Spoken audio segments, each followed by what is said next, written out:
Hi there, my name is Lindsay Weirich, and you are listening to the Frugal Crafter podcast. Last week, we talked about tips and tricks for making a craft fair a success if you were considering selling your work at one of these upcoming holiday craft fairs. And this week, we're going to talk about whether or not you should turn your hobby into a side hustle. Have you ever made something and showed it to a friend, and that friend says, "Wow, you could sell those," or "Do you sell those?" or "Can I buy it?" And you might have thought, maybe I could, or maybe I should be making some money off of my hobby. Well, that's what we're going to talk about today because while it can be a enriching experience both creatively and monetarily, it can also kind of suck the fun out of a pastime you enjoy. And hopefully, by the end of this podcast, you'll have the tools to determine whether maybe dabbling your toes in the water of craft entrepreneurship is for you, or whether you'd rather just keep your business life and pleasure completely separate. So, the first thing I want you to do is to define your crafting style. What part of crafting and creating, painting, art, whatever it is that you do creatively, what is it that you really enjoy? Do you enjoy the design process? Do you enjoy the putting it together? The if you're a knitter, do you enjoy just sitting down there, feeling the yarn in your hands, doing the stitches, or do you prefer planning it out and designing it, and then you find the knitting part a little more tedious, or maybe towards the end of it you find it a little bit tedious? Do you like to make the same project once and then move on to something else, or do you find styles of the same thing and really perfecting a skill, and you just enjoy the methodical nature of it? Do you enjoy just creating for the process of it and then closing the door on your art area and moving on to the rest of your day? Or do you enjoy perfecting something, finishing it, and then sharing it with the world? Maybe showing your family, your friends, putting it on social media, your blog. Does that fill you with satisfaction?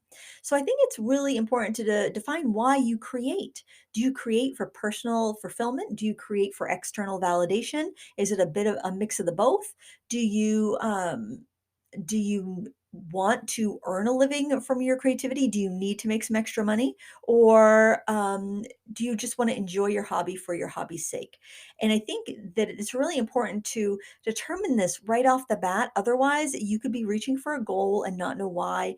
And then you could hit it and not feel any sort of success in it because you don't know why you were going after it in the first place. So say that you love the designing, you like making it, and you love showing off to your friends. You just love everything about it. Well, you might want to consider trying to sell your work. So today we're going to talk about the pluses and minuses of this, and hopefully give you some clarity and set you on the right path, whether it is selling your work or not. So when somebody tells you that wow, that painting is beautiful, you should get that in a gallery, you should sell it. How does it make you feel? Does it make you feel proud? Does it make you feel anxious, like, oh, I'm wasting my life, why didn't I do this before? Or is it just never something you considered, but you're open to the idea? I would say that if you're open to the idea, if you don't have any negative feelings when somebody says that to you, then you may want to consider selling your work. If you feel defensive, if you feel uh it's weird. It's not, you shouldn't feel attacked, but maybe you might feel like, "Oh, maybe I should be doing this, but I don't know, I don't really want to, but I probably should do it." Don't do something because somebody else says you should do it, I guess. You should do something because you are generally interested in it and curious about it. If you're right off the bat feeling anxious when somebody mentions that to you, I would say that it's probably not the right move for you. If you were saying, "Heck yeah, I should. Why not? I'm going to give it a go," then yeah, give it a go. Go for it. See what happens. But if you're feeling nervous when somebody says that to you, then it's probably not going to be a good path for you to go down. So that would be one of my first red flags. Because sometimes you do things because other people say you should, even though in your heart of hearts you don't want to do them. And selling handmade goods is not a huge moneymaker. So if you're worried that you're just leaving, millions of dollars on the table by not selling your work, that's don't worry about that, okay? Yes, it can be a good side hustle, a good side income, and we'll talk about that in a minute. But I wouldn't do it if you're just feeling pressured to. Sometimes spouses will pressure, be like, they're seeing how much money you're spending on your hobby, and they'd like to see you recoup some of that investment. And if you are in a financial bind, then hey, it wouldn't hurt to sell some of your things. But if you're not, I would try not to let others pressure you into it. Most of the time, when people say that's so pretty, you should sell those, they're not trying to pressure you. They're trying to give you a compliment. And that's what it is. It's a compliment. And yes, I'm sure they mean yes, you could sell them, not taking into account all of the logistics that go into it and all the hard work. Um, but you can take that as a compliment and move on. You don't have to act on that if you don't feel comfortable with it. So let's talk about what goes into turning your hobby into a business. Um, and the first thing I wanna say is it's not gonna happen overnight generally. So, I gave my one of my friends a pair of earrings, it was quite a few years ago. I think it was before I was on YouTube, and, she was a nurse, and she loved them, and she wore them to work, and a lot of her, coworkers really liked them too, and so she said, "Oh, my friend makes these, aren't these great?" And so then she called me up the next day and said, "Hey, Lindsay, do you have some earrings I can take to work because all the other nurses want a pair?" So what I did was I took a 3-ring binder, one of those, just big office 3-ring binders. I put baseball card page protectors in there. I cut pieces of cardstock the size to fit in there, and I put a pair of earrings. I poked holes in each of the little pieces of cardstock, and I put earrings in there. So basically had a binder that was all full of earrings, and I gave that to her, and I said they're $5 a pair. And she came back that night and handed me a stack of cash and an empty binder, and I felt so good. It was wonderful. And also my kids were very, very little. So yes, this was way before YouTube, and that money was like awesome. I was just like, I was so excited because I was able to earn some money from a skill that I had, and that's a great feeling. And then I did a few craft fairs, and I mean, those are the earrings that I talked about in the last podcast about being the cash cow. Very quick to make, $5 beaded earrings. Um, they just sell really well, and I like that feeling. I liked feeling a little bit more autonomous, and I think that's one of the reasons a lot of people take their hobby and try to turn it into a business because they want to have some control over their future. So, doing something like that on the side, it can bring you some extra money and can bring you that feeling of autonomy and control. You can start to ease away from maybe a career that you're not happy with or a job that you're not happy with. And sometimes just knowing that you have a marketable skill aside from what you do for a living full time can be a very comforting feeling. If you are a stay at home parent, it can also give you a greater sense of security and a feeling of contribution to the family's finances, because I was able to stay home with my kids. It is a privilege, but it can also be a financial hardship. So being able to contribute a bit can make you feel good and can ease the family budget a little bit. So I can totally see the reasons why anyone would want to kind of start a little side business. So let's say you love the idea of it, you want to give it a try. You're full of energy and you're full of excitement for this. Um, should you do it? I would say yes, give it a try. How could you do it? Well, you can use platforms like Etsy, which don't involve a lot of technical know-how. They can be a little expensive. You pay, but not as expensive as like hiring a web designer and building a website. You pay per listing, and you pay like a commission every time you sell something. So it's not a huge investment, and it's a good way to test the waters to see if your idea is viable. There was even been free ones in the past too. There was a place called Shop Handmade, which I sold digital products in back, back when my kids first started school. I was selling digital cut files and digital stamps and stuff, and, that one was free to use, so there still might be some free sites around like that too, but Etsy does have a lot of traffic, and it has a lot of name recognition, and people trust shopping there. So that's probably what I would do if I was just kind of, like, feeling the waters. If you have a blog or a social media following, you can advertise there and put links to your shop and see how it goes. I mean, you're only out, a few bucks if it doesn't work out right. My favorite way to sell handmade items is craft fairs, basically because I don't like shipping things. I don't like spending a lot of time on the computer. Just being able to like price everything, bring it to a um, a craft fair work for a day, and then be done with it. That's what I like to do. But everybody's different, and that's probably not really that viable because you need to live in an area where you have enough of a customer base that's going to physically shop and all of that. So it's probably not the most efficient way. It's just the way that I prefer to do it. And another way that I enjoyed doing, and I still sell things this way, is either through consignment shops or renting a booth in an antique mall. Now, a consignment shop is nice because, or working with a shop where they sell the stuff for you and they take a big chunk of the portion of the sale. The nice thing about that is that you don't have to pay a rent up front, but if you rent a space in, say, an antique mall or a gift shop or something like that, you've got to pay every month regardless if you sell anything. So a consignment deal is really handy, especially if you find a shop that has the right clientele. The place where I sell my cards is called Accents. It's a home decor store in Bangor, Maine, and I sell greeting cards there. And it goes really well because a lot of times people will go in there to buy a gift for somebody, and picking up a greeting card to go with it, a happy birthday card, a thank you card, congratulations. It just fits hand in hand. It doesn't compete with what she's selling. It just is a nice complementary add-on. And the same thing when I rented a booth at an antiques mall, people would buy, they'd be in there looking for antiques, but then they see the cards, they see the jewelry, they see these giftable things. It's easy for them to pick up something like that for a gift for somebody. And there wasn't a lot of competition because it was something totally different, but something that went alongside what was already being sold. So there's lots of different places you can sell your work. You can do word of mouth. I know a lot of people have done handmade businesses right on Facebook, and all they do is when they have something new, they just post it on their own, personal page, and people in their community will often buy it, or they'll list something on their local town's community page.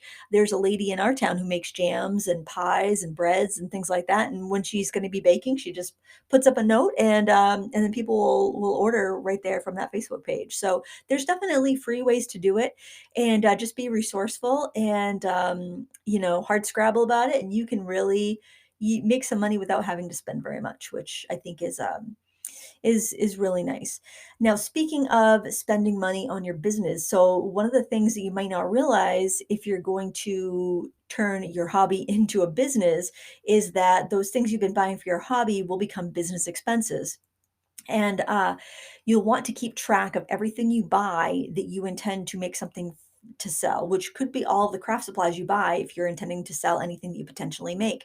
Now, my business is teaching, and so I'm generally making YouTube videos or classes, and then selling the classes or getting paid for advertising on the videos. So I'm not an inventory based business, so I'm not sure how that differs tax wise, but you want to keep records of all of the things that you buy for your business.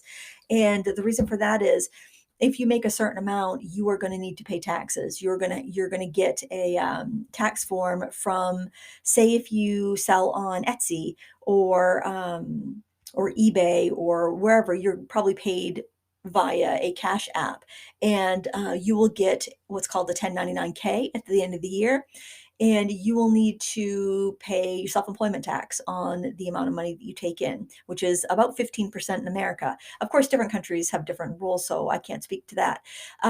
So if you have, say, you've made, or say you've brought in like $10,000 in your handmade sales, which is fantastic, but then you got to pay 15% of that. That's not so fantastic. But if you spent $8,000 on supplies to, make that $10,000, you'd want to be able to subtract that $8,000. So you're only paying taxes on $2,000. So make sure you start keeping good records right from the get-go, because you don't want to have to pay taxes on your expenses, basically. So I just want to mention that because that's something you might run into. And if something else you might run into, say you're a stay-at-home mom, and your spouse has a full-time job, and you might get like an earned income tax credit or some other tax credits like that are income based. You actually might end up making enough money with your side hustle that you don't get as much of a tax refund, and you actually end up earning less over the year because of your tax status changing. So that's something also to consider, and that generally is going to affect more lower income folks who really need that money. So if you're it is kind of strange, but you could actually end up um, making just enough money that you actually end up making less money. So just kind of keep that in mind if you generally get like an earned income tax credit or something like that, you may end up making less with a successful business. I know it's crazy. I know it's kind of a slim line. I don't really know that much about tax code, but that's something that I just don't want somebody uh, to put themselves in a worse off situation by working harder. You know what I mean?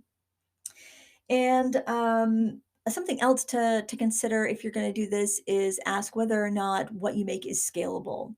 So I've gone to so many craft fairs and I've seen hand knitted mittens and socks for like $3 a pair, and it's like, that's maybe paying for the yarn that's in them, and granted, they're usually, like, knitted from, like, Red Heart yarn, so, like, I'd see mittens for, like, $3 a pair and socks for, like, $10 a pair, and it's like, that's just the yarn.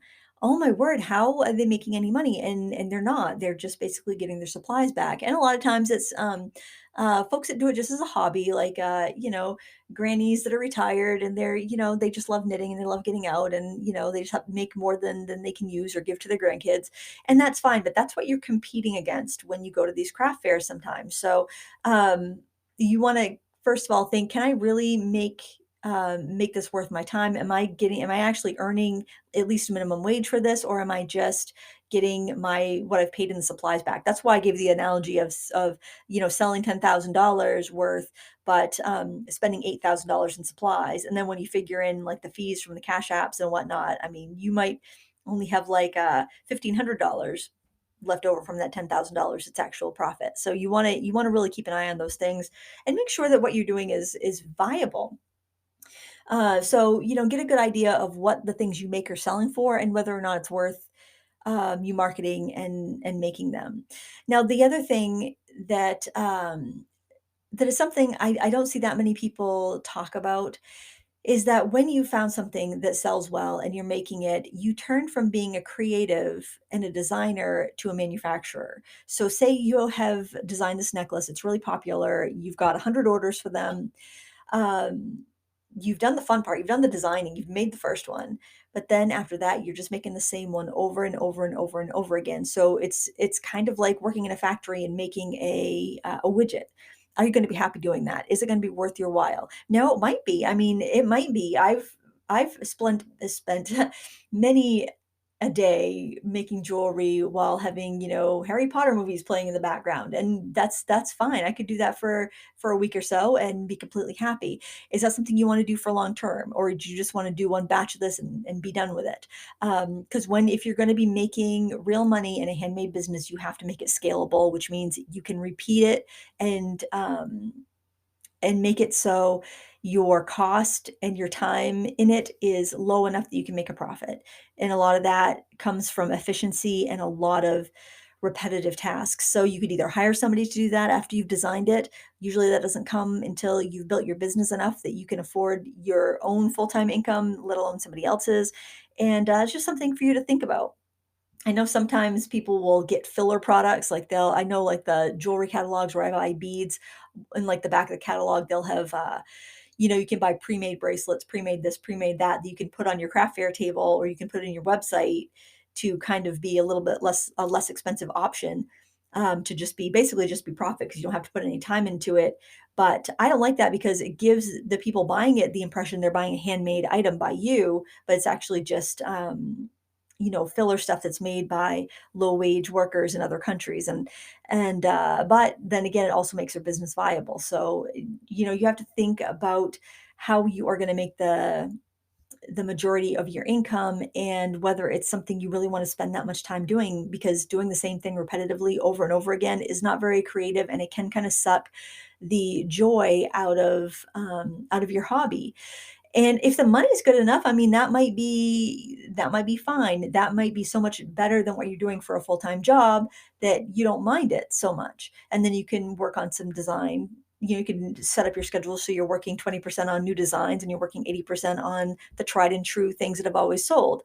So, it's just different things that you want to weigh and see if it's really going to be worth it for you.